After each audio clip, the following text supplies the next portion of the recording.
What's up, everybody? Ninth Jim here, bringing another VGC 2020 Pokemon Sword and Shield competitive video. Today we're going to be talking about Rotom.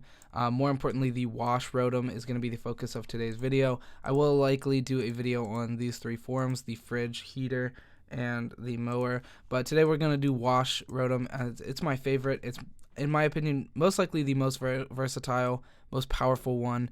Here, Wash Rotom, electric water typing, very, very good. Genderless boy. Genderless gal. I don't know. But here we have an ability, Levitate. It's very, very powerful on this Pokemon as it's half electric. It covers one of its weaknesses very, very well. Levitate giving you no damage with ground type moves. It also gets rid of random things like Spikes and Arena Trap. Spikes we don't really have to worry about. Arena Trap, maybe, like the Sandaconda. That's really all I can think of. And doubles. But, yeah, Levitate stops ground, which is really, really good here. So we can look into this. 2 times weakness to ground and 2 times weakness to grass, and that's it. So, getting rid of one of those weaknesses entirely is very, very good. Granted, we still have to look out for a couple of things. Mold Breaker, Excadrill, Mold Breaker, Haxorus can both still use Earthquake or High Horsepower or Drill Run into us and do massive, massive damage. Even Bulky, we die Oko to a High Horsepower from a Mold Breaker Excadrill. Minimal investments, so that's something to keep in mind. If you see a Mold Breaker Excadrill, get out of there. That guy's going to kill you. So yeah, and then we also have Grass, 2 times weakness. But that is it. And a lot of the grass Pokemon, we don't really have to worry about OHKOing us, which is very good. And then the only other things that I can think of is something like a Gyarados using a Power Whip. Max Overgrowth will likely kill you. I think I have that right here. This is the non-max. This is Power Whip, 94 to 112, giving us a very good chance of dying. Almost 70% chance to get OHKO'd. And then the max is a guaranteed kill every time.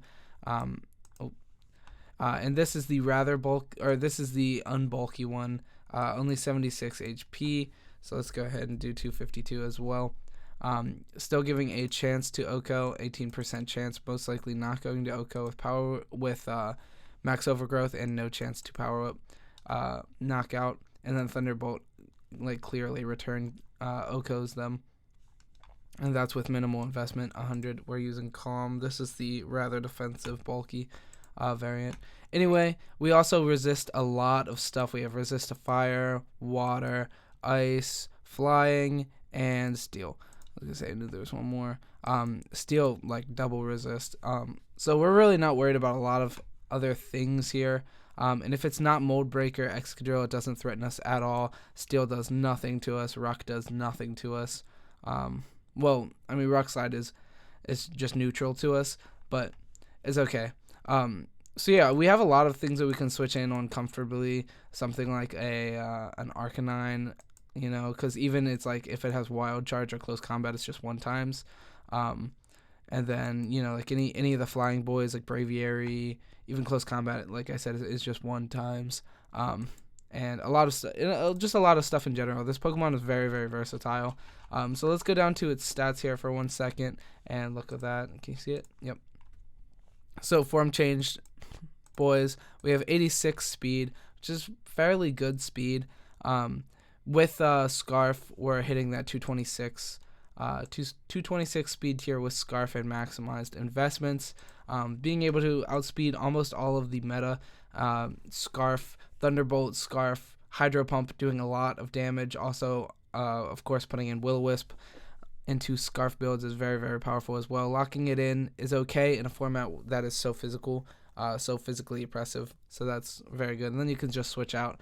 Also, Trick on Scarf is very interesting. You can just lock things into, like, you put it onto a Snorlax and they just have to switch out if they, like, Belly Drum or Curse up. So that's another thing. Anyway, we'll go into our defenses here then too. Our defense and special defense at 107 is amazing, but our HP at 50 is like a little lackluster. So yeah, our defenses are great. And then we also have special attack at 105, which is pretty good, especially with a fast Pokemon. If you give it Scarf, 105 is just really, really good right off the bat. So yeah, we're going to go ahead and jump into a couple of these sets here. The first one is Levitate. Obviously, it has to be Levitate, which we don't mind. It's really good.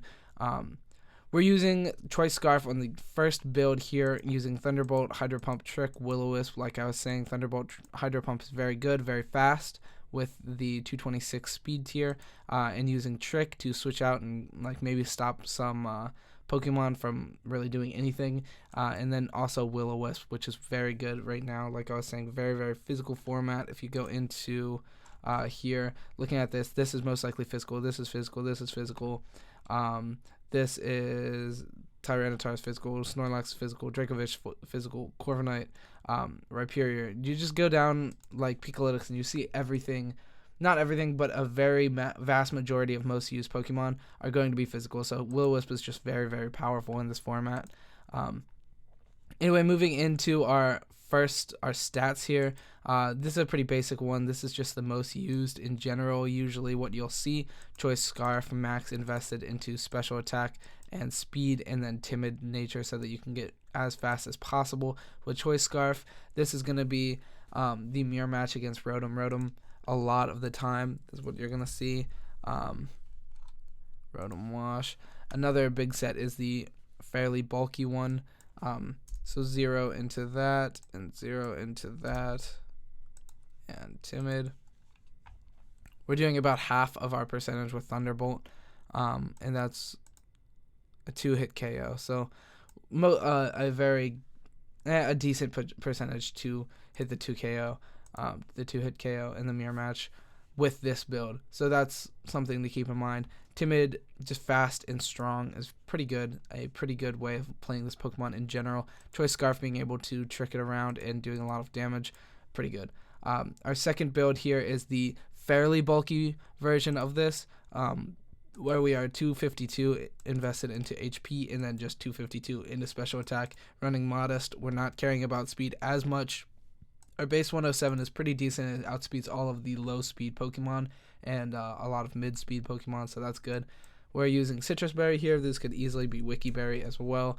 I like Citrus on this build because you don't go down to your pinch very, very frequently. A lot of things do 50 to 60% of your damage with max HP investment, and then you pop your berry and then you live a second attack, which is very, very powerful. But we're using very similar first moveset. Thunderbolt, Hydro Pump, Protect, Will-O-Wisp. Very good moveset in general. Like I said, Will-O-Wisp is very good in this format.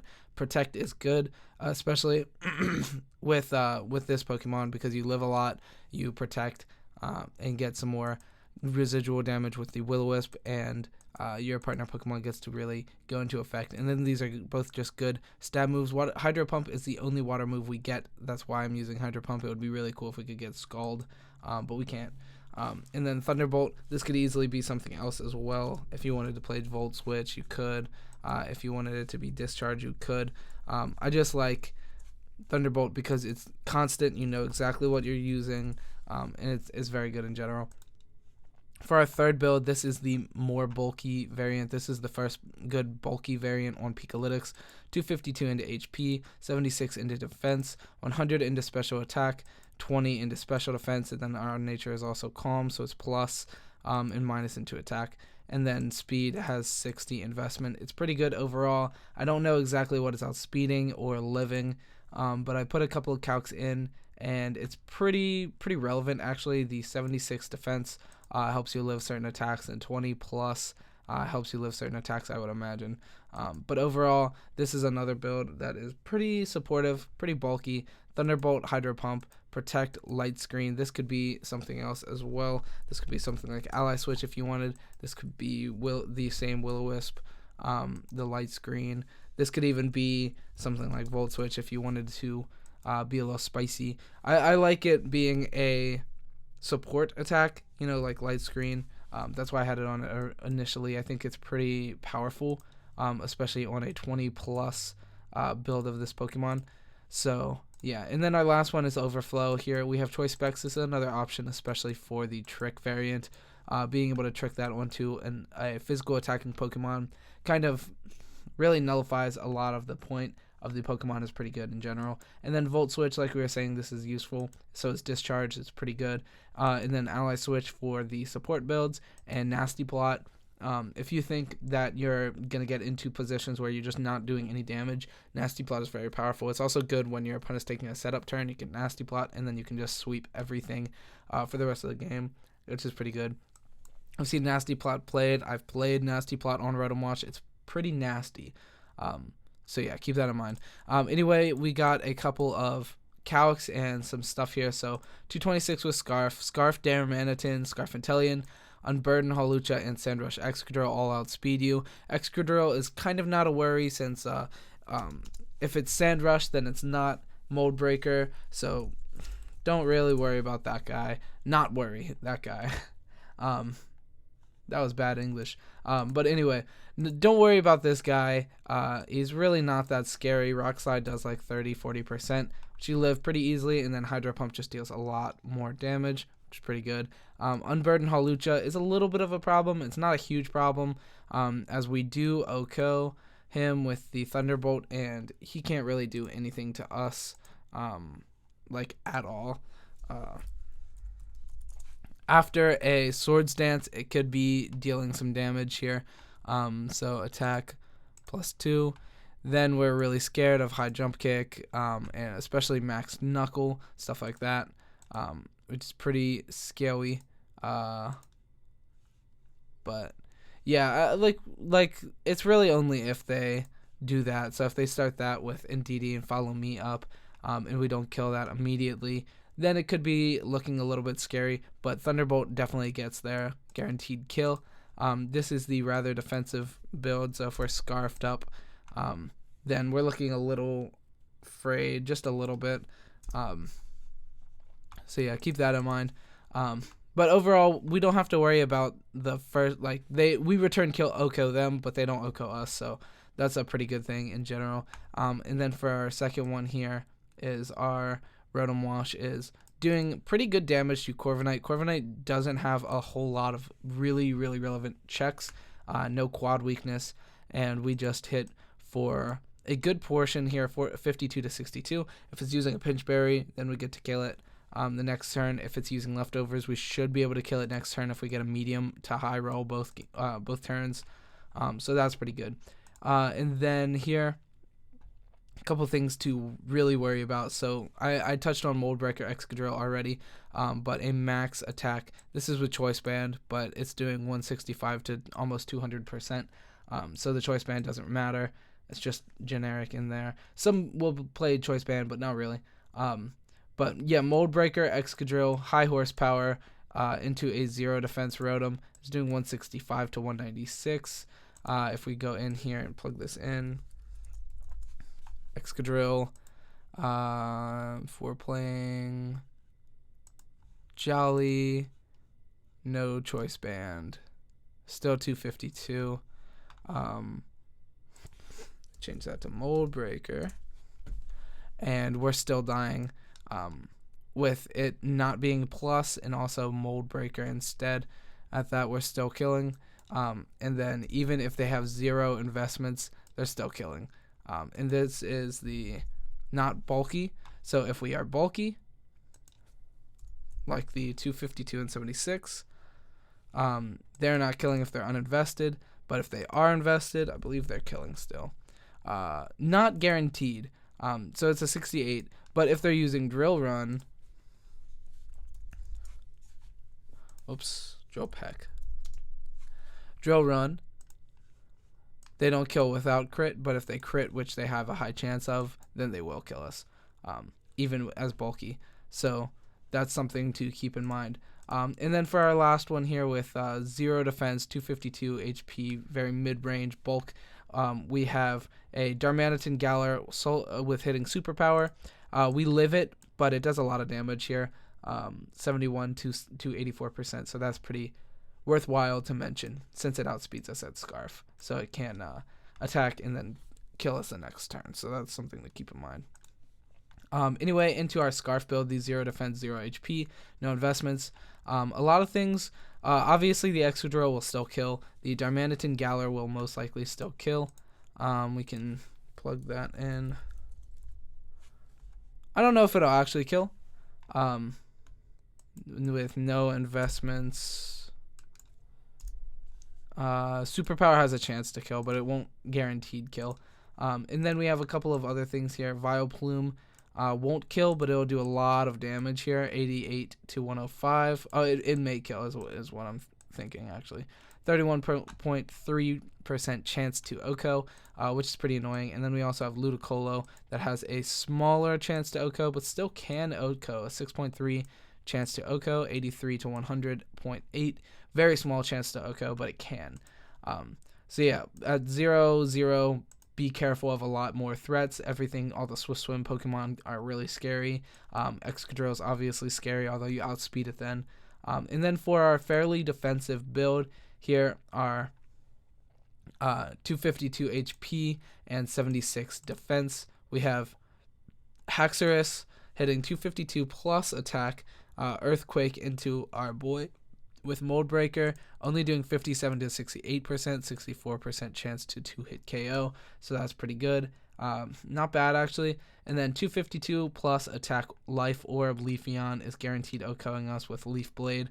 That's something. I didn't think Leafeon was very real, and then I played against it, and it was pretty strong.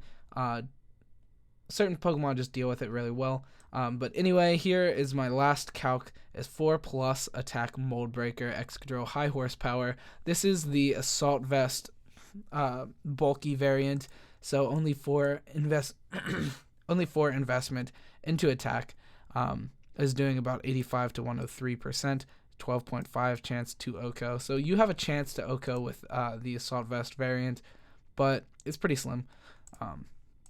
So yeah, that's pretty much it. I wanted to touch on some stuff that are pretty harsh against it. Mold Breaker, Excadrill being the biggest one. Mold Breaker in general with anything that has access to that. So Mold Breaker, Haxorus is also a little scary. Hitting Earthquake is pretty powerful. And then Pokemon that you pair this with, any. Honestly, this can go on just about any team. So I put Dragapult here because it's the most used Pokemon. So you could put it on just about any team. Anything that you need, like an Electric Water that doesn't really care about most ground type Pokemon. Anything where, like, say you're weak against the Sand team, like Tyranitar, Excadrill, slap this guy in. It's a huge help. It's a huge help. Any of these builds is really good. Hydro Pump does a lot. Being able to not really care about the Tyranitar Excadrill combo is pretty powerful with Levitate. And that's pretty good. And just spread burns. Your opponent can't do anything. It's very powerful. So yeah, that's it. We're almost hitting 20 minutes. We're at 18 right now.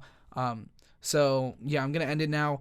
That's going to be everything for this guy. Overall, this guy is really powerful. Can be very versatile. Used on a lot of teams in general. One of the more used Pokemon. The most used Rotom variant. And yeah, so if you like this kind of content, go ahead and like and subscribe, and go down in the comments below and say something else that you want to see. I'm doing another video today. It's probably going to be the Gmax versions of Meowth and Eevee, a little bit cuter of a video. We'll see what happens out of that. So yeah, like and subscribe, and thank you so much for watching. Have a good evening, day, rest of your life. Goodbye.